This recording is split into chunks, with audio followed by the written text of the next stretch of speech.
কেমন হতো যদি সপ্তাহে 3 দিন ছুটি পাওয়া যেত? কারো কারো কাছে হয়তো স্বপ্ন মনে হচ্ছে, তবে এবার আর স্বপ্ন নয়। চাকরিজীবীরা এবার পেতে যাচ্ছেন সপ্তাহে 3 দিন ছুটি।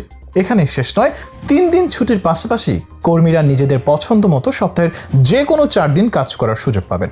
ইতিমধ্যে বিশ্বের বহু কোম্পানি এই নীতিতে নিজেদের অফিস পরিচালনা করছে। কিন্তু কেন হঠাৎ এমন সিদ্ধান্ত নেওয়া হয়েছে? কোন বিশেষ কারণ লুকিয়ে আছে সপ্তাহে 3 দিন ছুটি দেওয়ার পেছনে? বছরের পর বছর সপ্তাহে 6 দিন কাজ করতে করতে অনেকেই হয়তো নিজেকে মানিয়ে নিয়েছেন, অনেকেই আবার একঘেয়েমি সহ্য করতে না পেরে চাকরি ছেড়ে দিয়েছেন। কর্মীদের এই একঘেয়েমি থেকে মুক্তি দিতে এবার এক যুগান্তকারী সিদ্ধান্ত নিয়েছে ইংল্যান্ড। এখন থেকে আর সপ্তাহে 6 দিন নয়, বরং কাজ করতে হবে মাত্র 4 দিন। সপ্তাহে বাকি 3 দিন ছুটি। অন্যান্য প্রতিষ্ঠান যেখানে 2 দিনই ছুটি দিতে চায় না, সেখানে ইংল্যান্ডের একাধিক প্রতিষ্ঠান সপ্তাহে 3 দিন ছুটি দিচ্ছে। এতে ওই সংস্থারও লাভ হচ্ছে আর কর্মীরাও এতে খুশি। কাজের দিনের সংখ্যা কমে যাওয়া মানে প্রতিষ্ঠানের ক্ষতি হওয়া, এমন ধারণা কম বেশি সব জায়গায় প্রচলিত।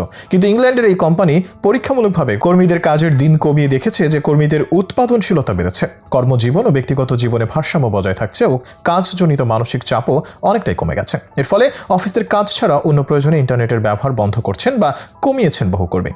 এক গবেষণায় দেখা গেছে কর্মদিবস কমায় কাজের প্রতি কর্মীদের উৎসাহ ও দায়বদ্ধতা বেড়েছে। ফলে অল্প সময়ের মধ্যে বেশি কাজ করার দক্ষতা তারা আয়ত্ত করেছেন। কিছু উদ্বোধনী কৌশলও বের করেছেন অনেকেই।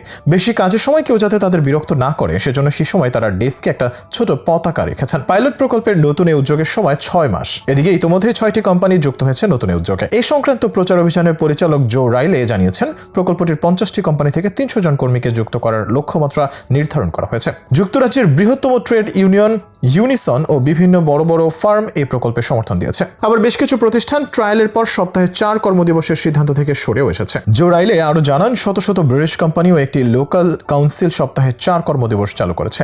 এতে করে কর্মী ও মালিক কারোই ক্ষতি হচ্ছে না। ক্যাম্পেইনে গবেষণার কাজে সহযোগিতা করছে ক্যামব্রিজ ইউনিভার্সিটি ও বোস্টন কলেজ। নতুন ট্রায়ালে কমিউনিটি হাউজিং প্রতিষ্ঠান ব্রোন অ্যাফন যুক্ত হয়েছে। এ ব্যাপারে কোম্পানির পরিচালক উইনিজ মাথুর বলেন, সপ্তাহে কর্মদিবস কমিয়ে আনার ক্ষেত্রে কোম্পানির পারফরমেন্সে তারা মুগ্ধ। একই সঙ্গে কর্মীদের সুস্থতা নিশ্চিতেও এটি কার্যকরী। তিনি এটিকে কর্মীদের কর্মজীবনের ভারসাম্য উন্নত করার সুযোগ হিসেবে দেখছেন। এর মাঝে 61টি কোম্পানি মোট 1.5 বছরের ট্রায়াল পরিচালনা করেছে।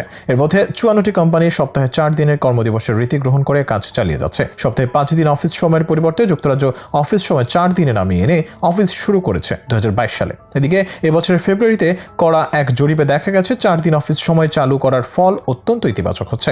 সপ্তাহে 4 দিন অফিস সময় চালুর এই পাইলট প্রকল্পে যুক্তরাজ্যের বিপণন সংস্থা থেকে শুরু করে আর্থিক সংস্থা, শিক্ষা পরিষেবা, মাছ, চিপের দোকান সহ 60টির বেশি প্রতিষ্ঠান অংশ নিয়েছে। এর মধ্যে 92% নিয়োগকর্তা বলেন তারা এই প্রকল্পের পর সংক্ষিপ্তভাবে এই কর্মসপ্তাহ চালিয়ে যাবেন, আর 30% বলেন তারা এই পরিবর্তন স্থায়ী করবেন। এসব অফিসের প্রায় 3000 কর্মীর মধ্যে 71% বলেন 4 দিন অফিস চালু হওয়ায় তাদের চাপের মাত্রা কমে এসেছে, শারীরিক স্বাস্থ্য ও সুস্থতার উন্নতি হয়েছে। অবশ্য এবারই প্রথম নয়, এর আগেও সপ্তাহে 4 দিন কাজের নিয়ম চালু করা হয়েছিল। ইংল্যান্ডের আগেও অনেক দেশে এই পরীক্ষা চালিয়েছে। বিশেষ করে কোভিড মহামারীর সামাল দিতে অনেক দেশই কাজের সময়ে বেশ ছাড় দিয়েছে। তবে ইউরোপের দেশগুলোতে এই নিয়ম চালু হলেও বাংলাদেশে আপাতত সপ্তাহে 1 দিনই ছুটি পাচ্ছেন বেসরকারি চাকরিজীবীরা।